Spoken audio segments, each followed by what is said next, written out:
Let's do a couple of examples of finding areas in polar. So let's start with a pretty easy example. Let's find the area enclosed by this polar curve. R of theta is theta squared, where theta is in between 0 and pi. This is a kind of spiral shape. We've seen this in a previous example, I believe. So the area, here's my answer. As we've shown in the previous video, the area is given by an integral. It's the integral from 0 to pi in this case. 1/2 my function r squared d theta. So I have the integral from 0 to pi, 1/2 theta to the 4th d theta.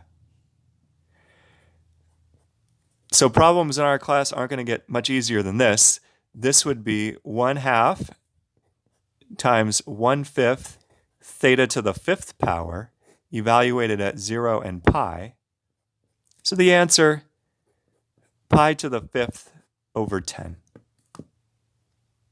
Okay, let's look at a more interesting example. Let's find the area enclosed by one petal of this flower-shaped curve. R is cosine 2 theta. So I think we saw a similar graph earlier in our course, but this is the value when theta is 0, and then the curve is traversed around and around. I'd like to know the area of one of these petals. So here's my answer. I need to first know when I'm going to start integrating and when I'm going to stop. These are the most challenging parts of some of these problems, knowing when to start integrating and when to stop. So I'm going to start integrating at theta equals 0. Remember, in polar, theta equals 0 means I'm facing east. Then I'm going to stop integrating when I hit 0 for the first time. Now, cosine of 2 theta is equal to 0. So when does this happen? So notice that I'm hitting 0 when cosine 2 theta is equal to 0. What angle is that? Well, the first time that happens is when 2 theta is pi over 2. Because I know cosine of pi over 2 is 0. So that tells me theta has to be pi over 4. So at the angle pi over 4, at like a 45-degree angle, I hit 0 for the first time. So I start here at 0, and then I'm traveling along the curve, and then at a 45-degree angle, I finally hit 0. So I'm going to integrate from 0 to pi over 4. That'll give me the area in half of a petal. So I'll just multiply that by 2 to get the area in the full petal by symmetry. So I'm integrating 1/2 the function r squared, so cosine 2 theta squared d theta. So that's the integral. I guess this 1/2 and that 2 cancel. So I have the integral from 0 to pi over 4 of cosine squared 2 theta. Now, the way to integrate a cosine squared function is to recall one of these trig identities. The trig identity is that cosine squared x is equal to 1 plus cosine 2x over 2.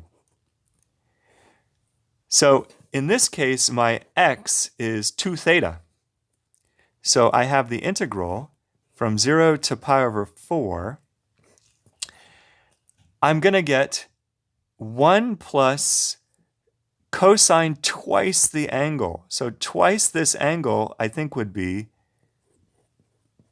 4 theta. Now I'm going to divide that by 2. So what do we have? We have the integral from 0 to pi over 4. This would be 1/2 plus 1/2 cosine 4 theta d theta. So I'm ready to integrate. The integral is 1/2 theta. And then the integral here, the integral of cosine is positive sine. So I get positive sine 4 theta.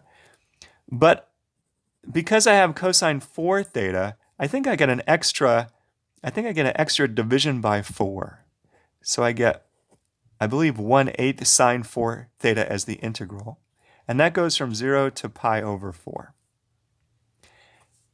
So to finish up, I could just plug in pi over 4.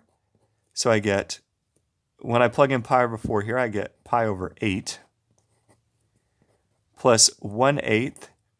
If I stick in pi over 4 for theta, I get sine of pi, which is 0. Then I subtract and I plug in 0. So if I subtract and plug in 0 for theta, I get 0. And sine of 0 is also 0. So I guess the answer, pi over 8. Okay.